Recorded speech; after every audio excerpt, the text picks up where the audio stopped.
What's up, guys? So if you've been following the channel for the past couple of years, you know that I typically like to buy my trucks as grandpa stock as humanly possible and then do everything that I want done to them myself. And for the most part, that has served me really well.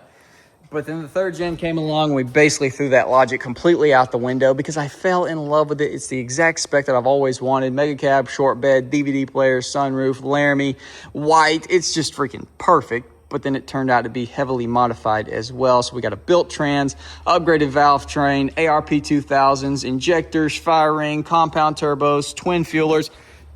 Just a bunch of freaking crap that you don't typically, or at least me, like to buy in a truck that someone else is potentially either just tired of, which is best case scenario, or they're pawning it off to you because there is issues. Well, thankfully on the test drive, we did find out that this truck potentially has a head gasket failure. We pushed some coolant into 2.5, had some pressure built up.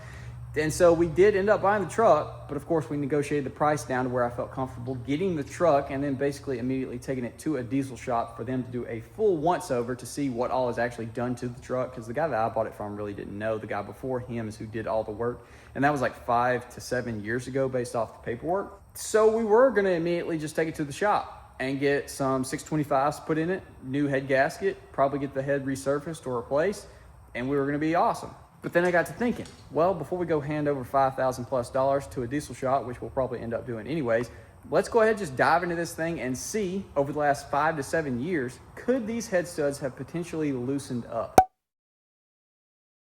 Enough rambling. Tomorrow morning, we're getting on our belly, we're tearing into the 6.7, and we're gonna fix our freaking head gasket issue. Started by disconnecting our batteries.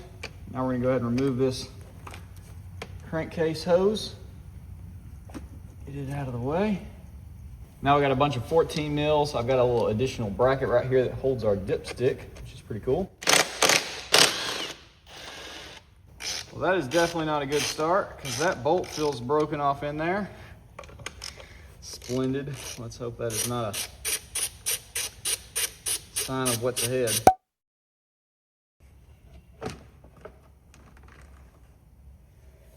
Well, in addition to retorquing our head studs, it appears that we are also going to be doing a valve cover on this truck because we've got 1, almost 2, 3, 4, almost 5, almost 6 nuts stripped out of this thing. So last thing that I know got done to this truck was this dual catch can breather system for the crankcase ventilation, which is this hose right here. And you saw we pulled the filter out. It does look brand new. So assuming they threw this on, they did a new filter, and then they either over torqued this and strip those nuts out, or it's just been taken apart so many times that it was due for a new one and this one's just worn out. Either way, obviously we cannot reuse this. So I guess I'm gonna hop on Google, order us a new valve cover, and then in a couple of days when that comes in, we're gonna go ahead and continue the disassembly. Catching back up with y'all about a week later because our valve cover is in. Now I went with the Whirly Customs in bright white, which I think is going to tie in perfectly with our other powder coated pieces. My goal is everything white and then the turbo some kind of crazy color. Now truthfully, I did want one of the crazy billet engraved powder coated ones, which look literally insane, but they have like a 4 to 12 week wait, and I don't want this truck to sit here for the next 12 weeks. So this is as well like half the price as those, and it looks freaking sick, and I think it's gonna work perfectly. Now it comes with the hose, which I'm guessing they just wanted to tie into a catch can. We're gonna tie ours in. Obviously this has the baffling system as you see there, so you're eliminating that top piece. There's not gonna be a filter anymore.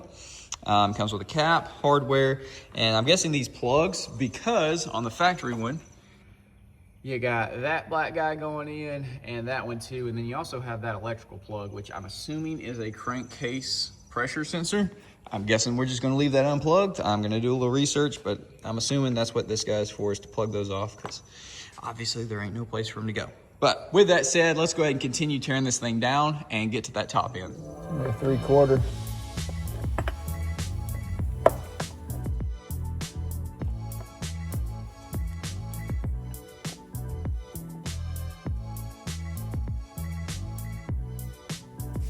Now we got 6 10 mils.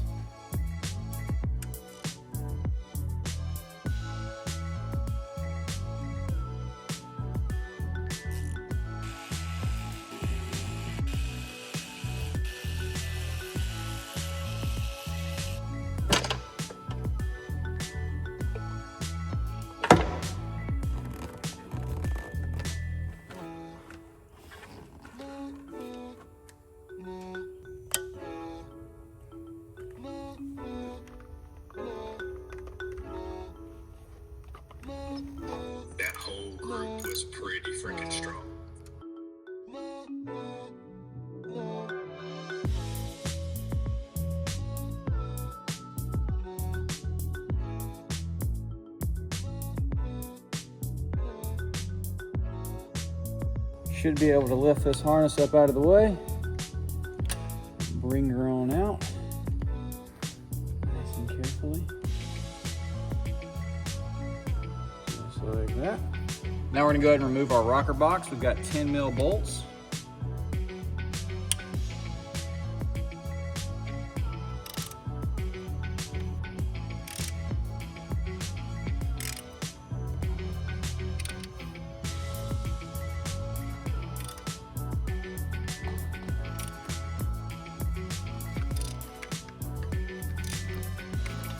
Let's see if we can lift this thing up and off of here with the bolt still in.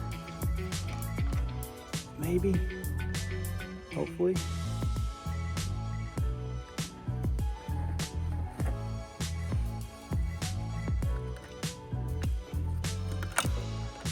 There we go. Now we got to remove our rockers. We're going to be using a 10 mil.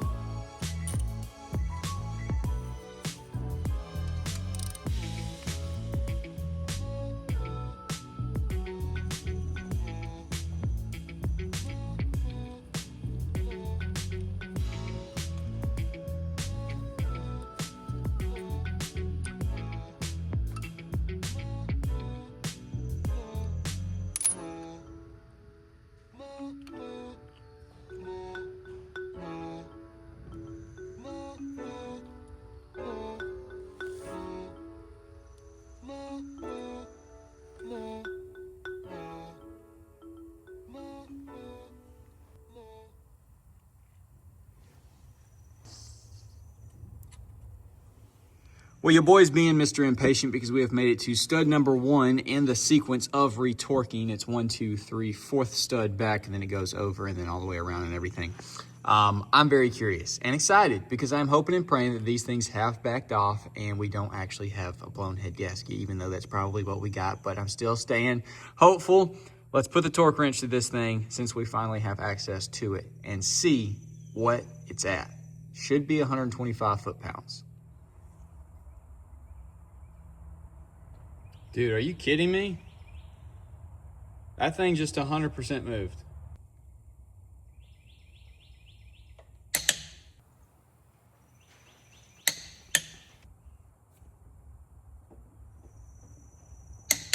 I'm gonna go ahead and get these rockers off and then I'll catch up with y'all to check the rest of the studs.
So as y'all were hopefully able to see, every single stud did torque down a little bit more. Now, it wasn't a whole lot, but it was definitely not fully torqued down. So now we have all of those done. I guess I'll show y'all how I laid everything out over here. I guess you don't have to technically take the tray out, but I guess it made it, I mean, it's easy to take out. Either way, everything is in order in the way that I took it out.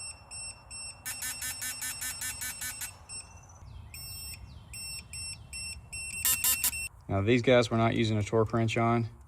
You just want to snug them up and apparently be extremely careful, because if you do too much, you'll snap off that prong on the injector and then you're going to be buying a new injector. And we don't want to wrap this job up by doing that, that is for sure.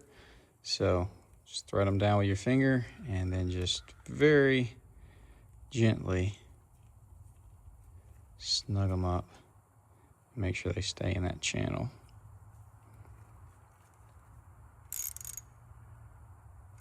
Valve cover going in. Let's do our best not to scratch this thing up. All the way back. That's gonna be in the way. All right.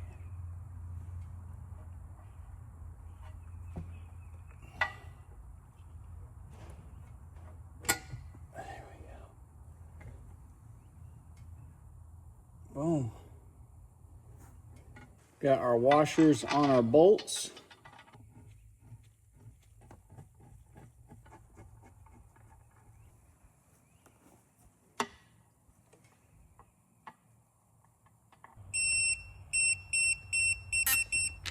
Well, let me go ahead and catch y'all up to speed because we are pretty much ready for our first startup. So as you can tell, looks absolutely incredible in there. I've always really wanted one of those engraved to billet ones, but this is definitely gonna tide us over for possibly forever because I love all the white in here. And then once we get a nice big colored turbo, it's gonna be just disgusting. But we got everything torqued down.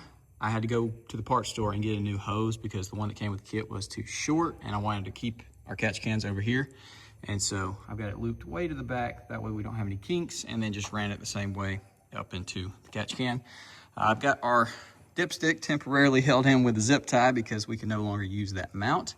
I put the caps, which there's two different sizes. I'm not sure why, because they're the same thing, but you can use the big one on there, and then you can take the big piece off of that line and then put the small cap on there.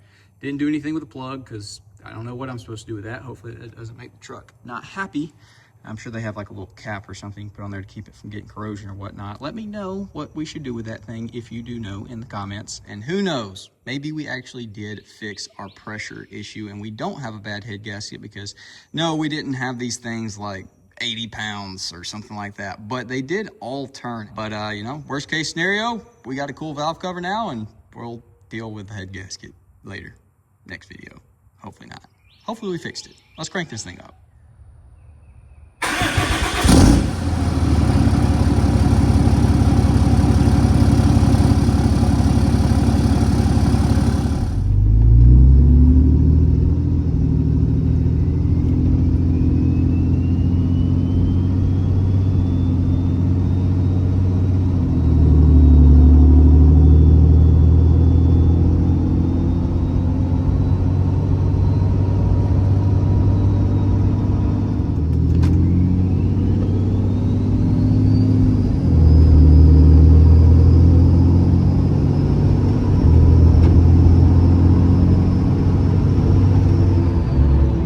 Of course, my GoPro that I charged for like 2 hours this morning is completely dead for some reason, so I guess I'm just gonna hold the iPhone up. But we've been cruising around, all seems good to go. But we're gonna do our first pull in here and just, you know, verify everything is feeling like it should.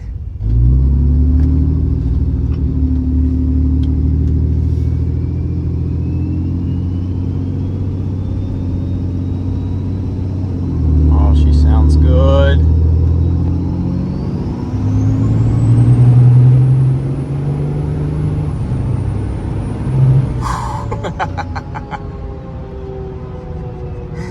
Oh, little tune 3, 4th gear lockup. I'm telling y'all right now though, if this thing is like dialed and not showing any signs of issue, 2G swap is coming soon. Because I will take glorious Cummins noises over compound turbo instant torque any day. Call me crazy. I know some people prefer just raw power, don't care that much about the sound. I'm ready for the 2G, which is what the big thing for this truck will be. Big colorful turbo, just all the glorious noises. That's what I'm looking forward to the most.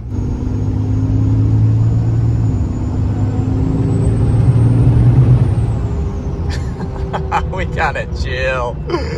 We gotta chill the crap out. I'll catch up with y'all once we get back to the farm.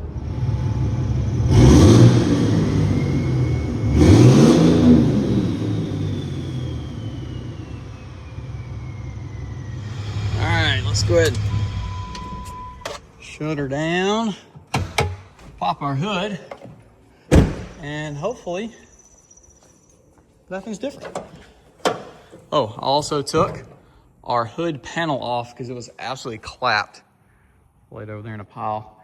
It was disgusting, so I figured we might as well go ahead and take it off. I need to clean that. Ooh, it's warm. It's hot in general today, but fluid level is good. Hose is hard, but you know, squishy enough. Do we have any coolant? No coolant. It's not wet, is it? No, because that's where my finger drove by. So no coolant pushed through from here. I want to go ahead and, joking, would be an absolute bath. Sick? Well, everything looks good. So there she is, boys. As far as first drive, you know, not beating on her too bad, just tuned 3. I don't even think I floored it, but it's, you know, when you hop out a freaking chomper or something and you get into this thing, it don't take much to be like, we're moving. But yeah, I'm tickled with that. So pretty easy install. Obviously, if you're just doing a valve cover, it is a super easy install. But thankfully now we have verified our torque specs on the old studs, which they were all loose. I think there was like 2 of them that immediately clicked, but then the rest of them turned some.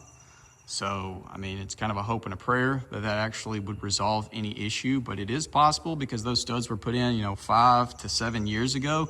They could lose their torque over time, and just the, you know, compounds, they have a lot of drive pressure. That could potentially have fixed our issue. I doubt it. Those being loose could definitely have caused a head gasket issue because they weren't fully torqued or they backed off over time.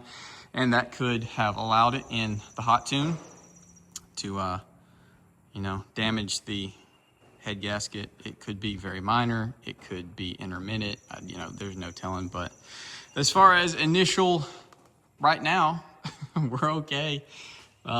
It's not drinking coolant. It's not smoking. It's not doing anything like that would be real scary to where coolant or something could get into somewhere where it would, you know, hydrolock or whatever the case with the engine. But probably still going to do a head gasket job on this truck at some point. Maybe we'll do a race head or something. I don't know. But I'm really wanting the old compounds off and a 2G swap on, which I've got to do some research on how many extra lines had to be added for the compounds. If you know, going from, well, it's got the stock charger on it, and then it's just got this, I can't remember, I'll throw it on screen. Yeah, let me know if there's like a boatload of crap that was added for the compounds that I'm gonna have to remove to go back to a single turbo, specifically a 2G swap. So that's gonna be about it for this one, guys. Drop a comment, leave a like, subscribe if you're new, ring that bell notification, leave me some feedback, some information down below. Let's get a little discussion going. And I will see y'all boys in the next video.